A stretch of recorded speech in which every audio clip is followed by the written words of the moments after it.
Sure. Hello everyone, welcome back to IRBT, Shatradia Business Talk. So here, the show where we talk about passion, creativity, and real story behind growing a business. And today, we will dive more deeper in food and beverage world. I'm your host, Ishatrodia, and today we are diving into something delicious. That's why here I invite my best friend, Lauresta Rahayu Putri. Hello everyone! It's really nice to know you, and it is such a pleasure for me to receive your invitation to be here for the talk about my business. So, I also thank you because you are joining with me today. Before we start, can you tell our listener what's your business is about? So actually my business is about selling, a food from Bandung, especially. It is called Cimol, Cimol. And what's make my Cimol special than the others because we have a lot of variants of filling like cheese and then ayam sleeve and then like this is the best, something like that. That's great because you can innovate those traditional snacks into more modern, and I think there must be a lot of people that would like this kind of snack. You're in innovation because if we just eating the traditional one with no filling in it, sometimes we feel like, oh, I don't want to buy this because the taste was the same. Yeah, that's right. So, where did you start this business? I started around 2012. Yeah. At that time, it wasn't really a business because I found the recipe by accident. At that time, my sibling were pressuring me to make something for them. And I was like, okay, let's just make small. I just found the recipe on the internet and then try it. And then we made it together, and the one who took the lead in the kitchen is me. So yeah, I did not measure any of the recipe at first. And she said like, oh, your chew is really good. It's not hard to chew and it is very chewy. Yeah. Maybe you should try to sell it. I was hesitant at first because I have no experience in culinary technique, and the fact that I am not from Bandung is also an issue here. So, before you innovate this chimo, how many trials did you have? Even if your first trial is successfully, you make the great chimo at first, right? Yeah. How long did you take to innovate your chimo and upgrade it into more, texture maybe? I don't really remember the specific time, but the one that I remember is that the process is very long. Maybe it took me around 1 or 2 years to stabilize me because eventually, when I try to use different water, like, the texture will not be the same. So that's why I need to do the examination for my list. Timo is very, very dependent on that as well. Yeah. And the ratio is actually quite tricky to measure. If we add the wheat flour too much, it will be very, very hard to feel it. Really? Yeah. But if we add too many calories of flour, it will be, Chewy.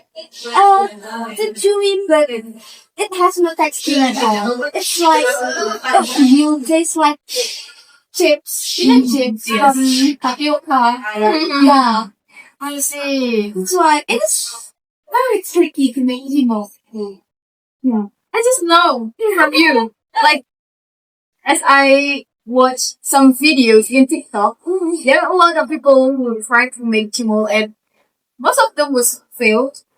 Maybe because of the ratio, as you say, that Yeah. really hard to measure, or because they don't have trick how to fry the milk. You know, some videos shows that when people fry Cimol, it will be exploded.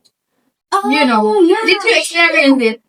Uh, at first, yes, but it only happened in the second fry. At the first one, it wasn't exploded. Maybe because the heat from the stove, and then from the oil, the oil temperature. If there is too much heat in the oil, it will blow up. Oh, Yeah, so when you want to fry Cimol, yeah. you need to make sure that the Yeah, oil the oil was is room yeah, temperature. it's cool. Yeah, in the room temperature. And also, the boiling water is very important. And it's not in one, at least it has to be in 90 to 100 degrees. It is really, it has to be really, really boiled so the dough will not crack up and end up to be exploded. Oh, I think it's just about the oil temperature. Not only that, Oh my yeah, god. the water is also take some part in that exploding part. Yeah. This is a new knowledge for us, guys. So listen it carefully and enjoy this podcast. Nah, don't forget to take notes, Mhm. everyone. So, can we jump to your business? Oh, sure. When we talk about business, I want to ask you about the model. Adverse model. Like, do you have investor or you started with your own saving money? Oh, actually, it is a honorable mention for my dad because usually when I want to start something or I want to have my own things, naturally I just have to ask him for help. And at the moment, I told him that actually I really want to start this small business. I will try from selling them to my close friend first and let them try. And then if I reach my target audience, maybe I will expand it more. And then okay, sure, go on. Okay, so we just So your first investor was your dad. my dad. Oh, that's so my dad. lovely because you have your own support to do what you like. Hey, that's great. I forgot to ask you what's the name of your product. Oh, It's been a long time. So can you tell me? actually, for my small, I don't really have specific product, but I would like to call it as Cimol Qilin Cafe because in China, Qilin, actually how to pronounce it is Qilin. Chili. Yeah, Qilin means unicorn. If I'm not mistaken, yeah, the Qilin means unicorn, and the brand actually was created randomly because at that time I was playing Genshin Impact and I saw that one beautiful character that represents unicorn and the Chinese unicorn is what I'm talking about right now. Well, the unicorn we usually know. And yeah, that was very unique. Because Killing is very unique name to me. So why can why can I use this for my I think the name was pretty lovely, you know? Like the cutie thing. Yeah, thank you. Yeah, guys. Even you play a game, you can get inspiration in your business from that. That's right. Mm-hmm. So maybe that's all for today. Thank you so much for joining me in this podcast. You are very welcome. Mm-hmm. So listen, guys, you need to watch this podcast from the beginning until the end because you will get a lot of knowledge, especially about food and beverage world. Once again, thank you Lauresta for joining me and see you guys in the next podcast. Bye bye. Bye!